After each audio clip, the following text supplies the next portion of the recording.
Bonjour à tous. J'ai décidé de faire cette vidéo parce que les mots ne suffisent pas pour expliquer. Les mots ne suffisent pas pour, euh, pour expliquer le ressenti, pour expliquer certaines situations qu'on n'imagine même pas, des situations tout à fait absurdes, tout à fait hors de la vie, hors du temps.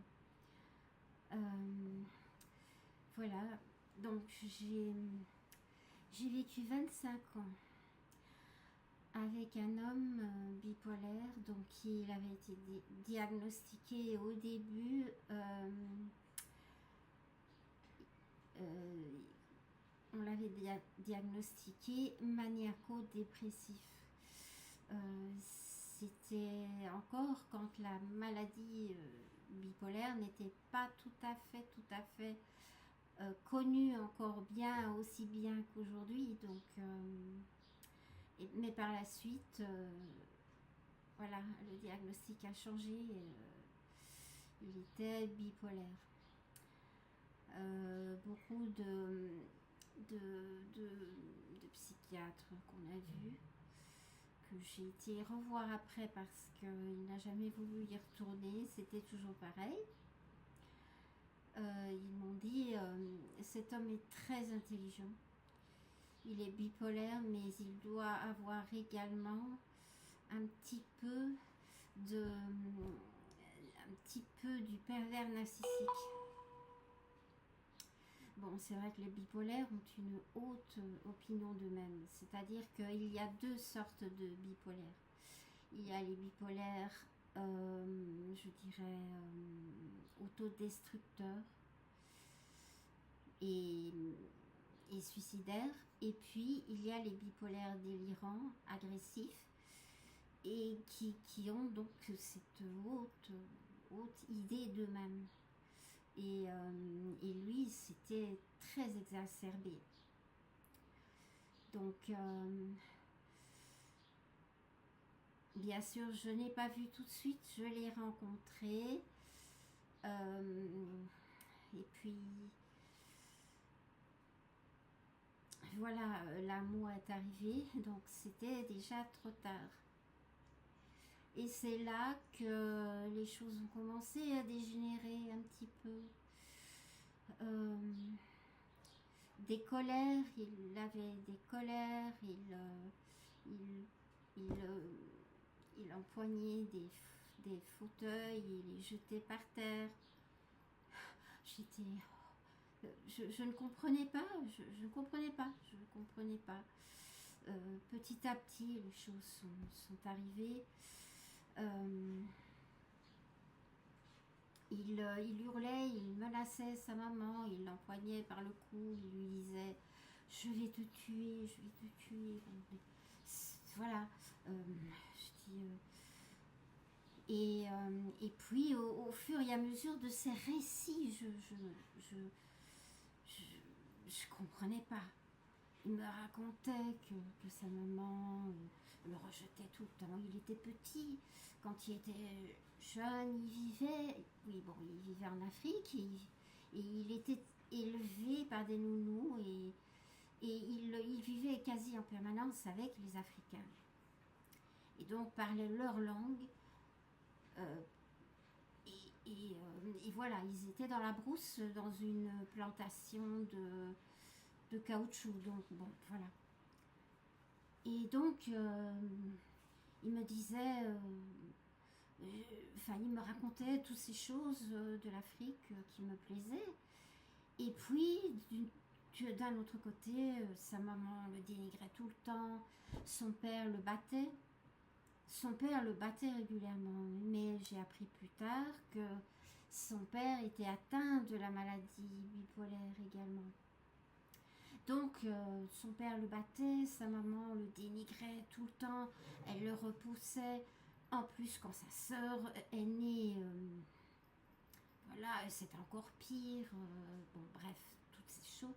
Et petit à petit, et petit à petit, et petit à petit, et petit à petit, toutes ces choses, toutes ces choses, toutes ces choses qu'il me racontait, c'était... Et après, évidemment, on a fait un premier voyage au Sénégal. Et au lieu de commencer, au lieu d'être heureux, d'être arrivé en Afrique, dans un endroit, dans un pays chaud, où il n'y avait pas l'hiver, etc., et ben non, nous sommes arrivés, et là, ben, sa période de dépression est arrivée. Donc il ne faisait rien, il ne voulait pas travailler, il ne faisait rien, mais absolument rien. Donc quoi, retour. Et donc ça a toujours été comme ça. Et nous étions tous coupables de ne pas faire ce qu'il fallait pour lui. Ah, c'est terrible. Alors maintenant, bon, je vais vous dire en vrac ce qui pouvait arriver avec lui, ce qu'il pouvait faire. Bon, quand il était en dépression, dans sa période dépressive, il ne se lavait plus. Il ne mangeait presque plus. Il dormait tout le temps. Sa transpiration avait une odeur âcre, terrible. Moi, je disais une odeur de mort. Je sais pas, mais bon. Alors, quand ça allait un tout petit peu mieux et qu'on pouvait sortir, on allait faire des courses, on pouvait, tout d'un coup, on était dans un magasin, et tout d'un coup, il me disait, j'ai peur, j'ai peur, j'ai peur, j'ai peur, j'ai peur, j'ai peur. Et il me disait 10 fois, j'ai peur, j'ai peur, j'ai peur, j'ai peur, au secours, j'ai peur, j'ai peur. Donc on sortait du magasin, et mais non, il n'y a rien, tout va bien, tout va bien. J'ai peur, j'ai peur, j'ai peur. Non. Impossible de le calmer. Donc voilà. Alors, quand il allait très mal, il me demandait tout le temps, fais-moi un massage des pieds, fais-moi un massage aussi. Reste avec moi, reste éveillé. Masse-moi, fais ci, fais ça, tu vois. J'ai peur, j'ai peur, j'ai peur, j'ai peur. Et puis venait sa période joyeuse, sa période délirante mais joyeuse. Tout allait bien. Ah, même quand c'était l'hiver, il rigolait dans la neige, tu vois. Vous voyez, d'habitude, c'était horrible pour lui. Bon. Donc tout allait bien. Et là, dans cette période-là, c'était le délire. Il avait la folie des grandeurs. Il fallait qu'on ait la classe. Alors il se faisait faire des vêtements sur mesure.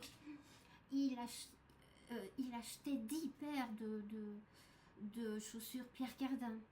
Ah oui, parce que dans ces périodes-là, il arrivait à travailler, il était accordeur de piano et il gagnait beaucoup d'argent quand il travaillait. Donc, il achetait 10 paires de chaussures Pierre Cardin. La classe. Il m'habillait tout le temps comme une poupée Barbie. Et il était fier de me montrer. Voilà, tu vois, c'était une petite merdeuse et je l'ai fait devenir voilà, une poupée, une magnifique. C'est vrai que j'étais très belle, j'étais très jolie. J'étais canon quand j'avais 20 ans. Je l'ai rencontré, j'avais juste 20 ans. J'étais canon, oui. Et donc voilà. Et puis Et puis, des choses, des histoires de dingue. Il m'emmenait au cimetière, et puis on marchait dans le cimetière, il regardait les tombes, et puis il faisait des réflexions. Des réflexions philosophiques, des trucs, oh là là, et machin, et tu sais. Et moi, pour ne pas... je savais pas à quoi faire, donc je rentrais dans son jeu et je rentrais dans ses, dans ses réflexions philosophiques. Je rentrais dans ses réflexions philosophiques. Je rentrais dedans et voilà. Alors, bon, après venaient ces moments de colère. Alors là, il me menaçait, je vais te tuer, je vais tous vous tuer, je vais tous vous tuer, je vais tous vous massacrer. Enfin bon. Et puis, il empoignait sa maman, il frappait sa maman. Et moi, j'avais tellement peur, j'étais paralysée. J'étais paralysée. Après, tout d'un coup, sa maman faisait semblant d'être évanouie. Il venait me chercher et il me disait, regarde, elle est morte. Tu penses qu'elle est morte? Il me parlait. Il était d'une froideur, je sais pas d'où ça lui venait. C'est vrai que il a vu des massacres en Afrique et enfin je sais pas. C'est vrai qu'il me disait toujours je suis un noir, je suis un nègre. Enfin bref. Et donc c'était horrible. Et je n'osais rien faire. Parce qu'un jour j'ai essayé, je lui dis il faut appeler une ambulance. Il m'a attrapé et il m'a oui, tu vas envoyer. Il m'a attrapé, il m'a secoué. Il m'a dit alors, tu vas appeler une ambulance. Je n'osais plus, je savais plus, j'avais peur, je n'osais plus rien. Et quand j'étais malade, il ne faisait rien. Il me laissait là comme une merde. Il me disait que tu vois, regarde, comment est-ce que je vais faire la révolution avec toi? Tu ne sers à rien, tu es faible. Et si et ça. Et un jour, ça a monté. Un jour, j'avais très mal aux dents, j'avais un abcès. Et je pleurais et je voulais qu'il m'emmène chez le dentiste. Je ne savais pas conduire. Et là, il m'a empoigné par mes vêtements. Il m'a soulevé de terre. Il m'a donné des coups de tête. En me disant alors, tu as encore mal. Et puis, il m'a lâché. Je suis restée là. J'étais comme ça, j'avais énorme. J'étais un peu ouverte. Et puis là, il est sorti. Sa maman a fouillé dehors. Il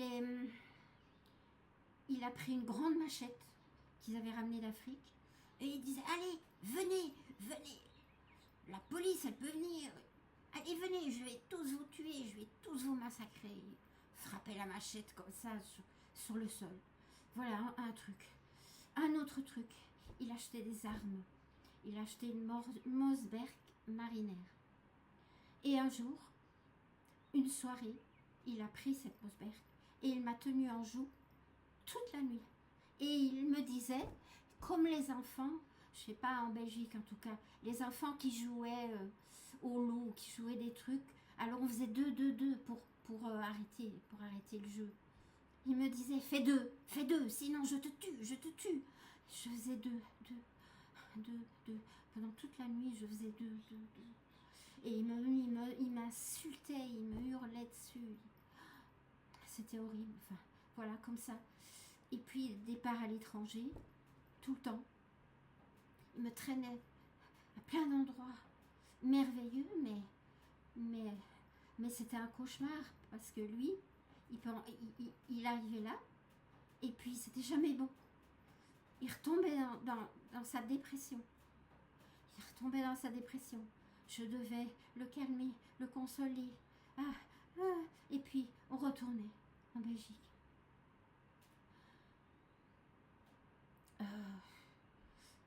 Alors, dans ces moments de de délire et de violence, de colère.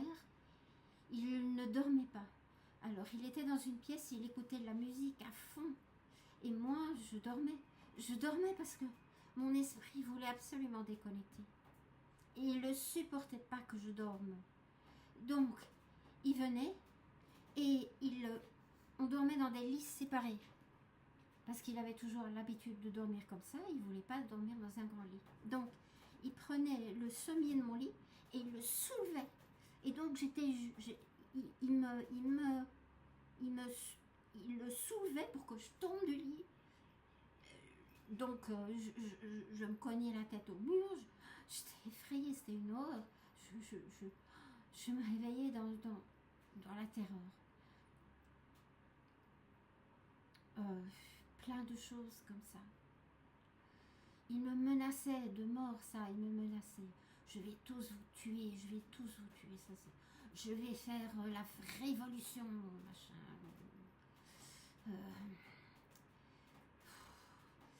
C'est les médecins qu'il allait voir. Jamais une seule fois il ne les a crus. Il faisait des examens, mais alors il s'est mis dans l'idée, ah ben c'est comme ça, puis je vais profiter du système. Je vais faire semblant d'être malade mental. Et comme ça, je vais avoir la mutuelle, je vais être payée toute ma vie par l'État belge que je déteste. Et il voulait m'obliger à faire pareil. Il m'a emmenée dans une vie de délire affreuse.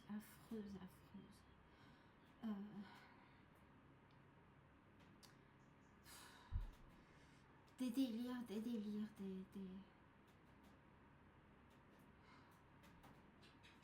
Il avait des délires mystiques aussi, des fois. Et puis, on ne savait jamais quand commencerait la phase suivante. Quand est-ce qu'il va retomber en dépression? Quand est-ce que ça va être la phase joyeuse?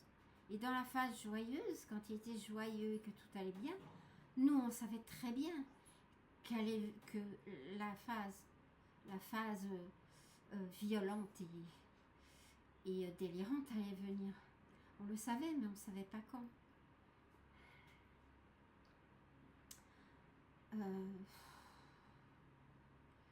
Il y a tellement de choses,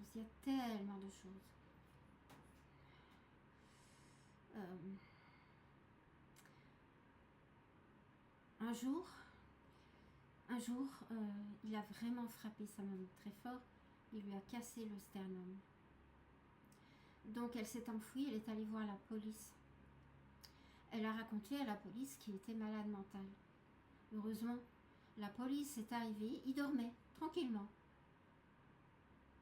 Il dormait, je n'en ai rien à cirer. Qui viennent, tu vas voir, je vais les tuer tous. La police est arrivée, il a ouvert la fenêtre, il a pris la Mossberg et il l'a chargé et il a mis en joue les policiers. Heureusement qu'il savait qu'il avait une maladie mentale. Moi j'étais dans la chambre, je lui disais arrête enfin. J'essayais de le raisonner, il s'est retourné sur moi quelques secondes, puis il s'est retourné sur eux. Et là, tant qu'il était focus sur les policiers dehors, une femme policier est venue me prendre et elle est venue me sortir de la pièce et me sortir dans le jardin. Et là, un médecin et des policiers l'ont maîtrisé, lui ont fait une piqûre et il s'est retrouvé 15 jours en psychiatrie. Et là, figurez-vous que il a bluffé tout le monde. Les gens disent, oui, il est bipolaire, maniaco-dépressif, ci et ça. Mais il est hyper intelligent. Et franchement, pendant tout son séjour à l'hôpital, il n'a montré aucun symptôme, aucun signe. Il a donné le change absolument. Ça, il avait l'intelligence de savoir le faire avec certaines personnes. ce qui nous rendait, nous, les victimes, incrédibles. Et ils ont dit, tout ce qu'il fait dans sa période violente, il le fait, il sait qu'il le fait. Alors ça m'a retourné. Mais, dans les différentes périodes, il n'admettait jamais qu'il était malade. C'était toujours les autres qui étaient malades. Moi, j'étais malade mentale. Sa maman était malade mentale. Les autres étaient malades mentales. Les autres étaient mauvais. Lui était la bonté personnifiée. Et on piétinait sa bonté. Et puis, il m'a traîné en Thaïlande. Là, il a eu des délires, mais pas possible.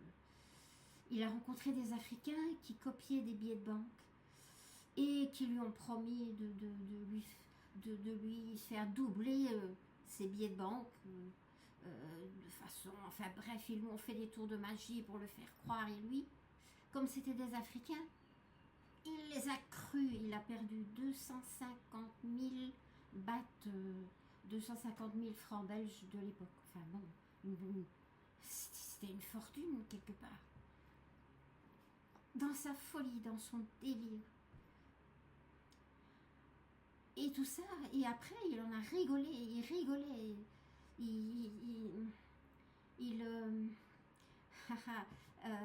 À la limite, il les admirait d'avoir monté un truc. Enfin, il y a des trucs complètement fous. Il partait la nuit, il rencontrait des gamines, il était dans des délires pas possibles. Et moi, en Thaïlande, je commençais petit à petit à avoir des amis. J'apprenais le thaï, j'apprenais tout, j'apprenais la vie, je vivais seule et j'apprenais. Et c'est ça qui m'a sauvée par après. Et donc, pour finir, j'essaie d'être brève. Un jour, il a débarqué chez moi.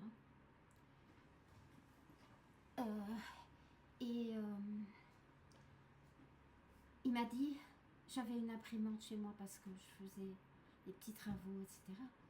Il m'a dit, il m'a amené des billets de banque et il m'a dit, fais des photocopies des billets de banque, regarde, on va rigoler, je vais aller dans les magasins, je vais donner des photocopies de billets de banque et tu vas voir, ils vont même pas s'en rendre compte, moi je sais comment faire. Bref, moi j'ai dit non, pas question, je le fais pas. Et puis il avait bu, et quand la boisson déclenchait sa période violente. Alors tout d'un coup il s'est mis à danser. Regarde, tu vois, je sais danser. Je sais danser. Reviens avec moi. Je lui ai dit non. Et là il a empoigné un oreiller. Il a commencé à me frapper la tête avec un oreiller en me disant, tu es une lâcheuse, tu es une espèce de salope, d'une lâcheuse, une merde. Et enfin, je n'osais pas riposter, j'étais pétrifiée. Après, il me dit, regarde, je vais te donner des coups de poing, mais tu vas voir, je ne vais pas te les donner vraiment. Et le premier, il ne me l'a pas donné vraiment, et le deuxième, il me l'a donné, je saignais du nez. Après, un troisième, j'avais une tête. Après, j'avais une tête ronde comme un ballon, j'avais les yeux tout fermés. Heureusement, il avait empoigné un couteau. Et tout d'un coup, mon amie a fait irruption dans la pièce. Et ça a tout arrêté. Elle m'a vue. Et lui, il est sorti. Il est allé arracher toutes les caméras de surveillance du petit immeuble. Il a fouillé. Bon, la police l'a arrêté. Toutes les preuves, il a été condamné. Et moi, pour être définitivement débarrassée de lui, je l'ai aidé à sortir clandestinement de Thaïlande. Et donc, il est rentré. Et là, bon, une vie. Il a été SDF, il a été dans des refuges. Enfin,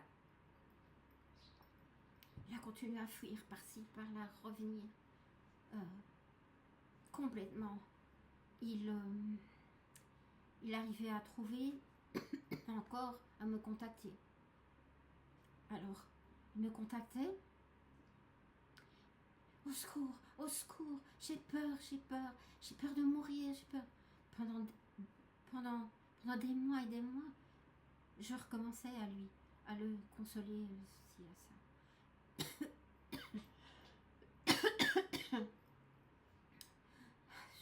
C'est dur de parler de tout ça. Et puis, après, venait sa phase violente. Et donc, il m'insultait. Tu n'es qu'une salope, t'es une sale lâcheuse, toi. Hein? Tu m'as laissé tomber, j'étais malade et je l'ai laissé tomber pour sauver ma peau. Je n'avais pas d'autre choix. Et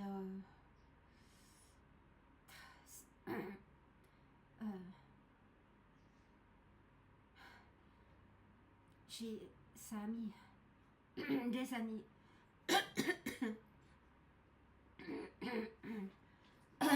et des années pour que je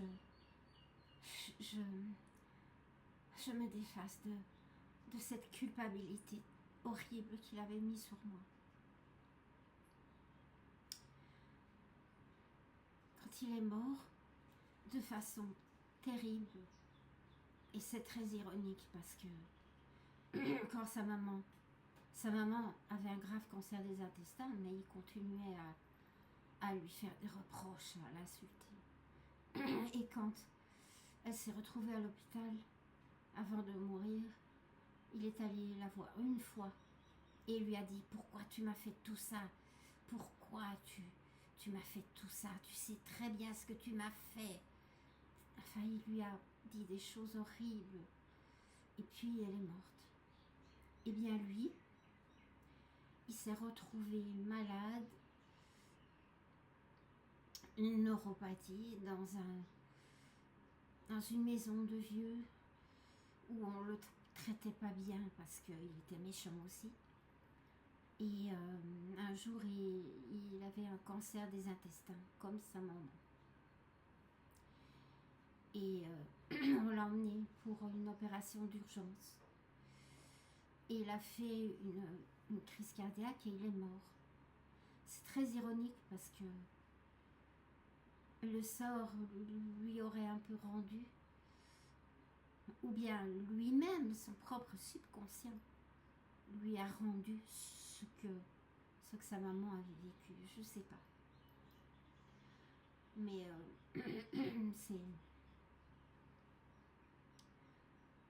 c'est un vécu. Ces 25 ans ont détruit ma personnalité, ont détruit ma confiance en moi. Malgré, il y avait des moments où il me mettait sur un piédestal, mais c'est-à-dire que j'étais une jolie poupée. Il m'habillait, il me paraît comme il voulait que je sois, et puis il m'exhibait quelque part.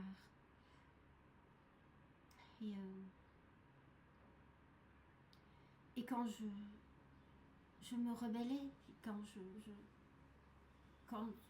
on n'habitait plus ensemble et qu'il me voyait, je mettais des habits simples qui me plaisaient. Il me disait: regarde, tu es redevenue la merde que tu étais. C'est uniquement grâce à moi que tu étais une princesse et maintenant tu es redevenue une merde. Il y a, je ne sais pas énumérer toutes ces choses, tous les moments terribles, tous les moments de peur, tous les moments de désarroi que j'ai vécu. Lui a eu des moments de désarroi aussi, des moments dans ces moments de dépression, c'était horrible pour lui. Mais jamais j'ai pu l'amener jusqu'au chemin de la guérison. Jamais. Parce que la maladie bipolaire est une des maladies les plus difficiles à maîtriser. Et c'est une des maladies les plus difficiles pour la personne elle-même à se rendre compte. C'est une des maladies les plus terribles, je pense, avec la schizophrénie, peut-être la paranoïa. Je pense que c'est une maladie mentale horrible, horrible. C'est ça d'ailleurs qui a fait que j'ai pardonné, parce que voilà,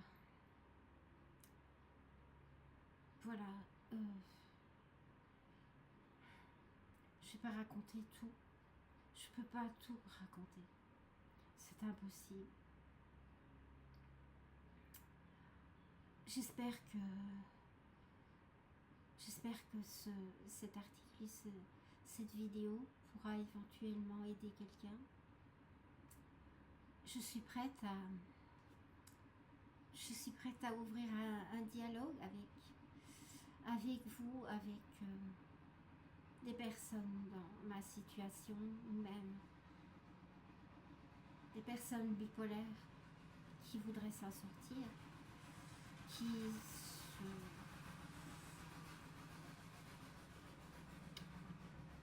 qui ont eu l'éclair de clairvoyance, de comprendre ce qui leur arrivait. Donc, je suis prête. Je suis ouverte je suis ouverte au dialogue. Parce que je pense que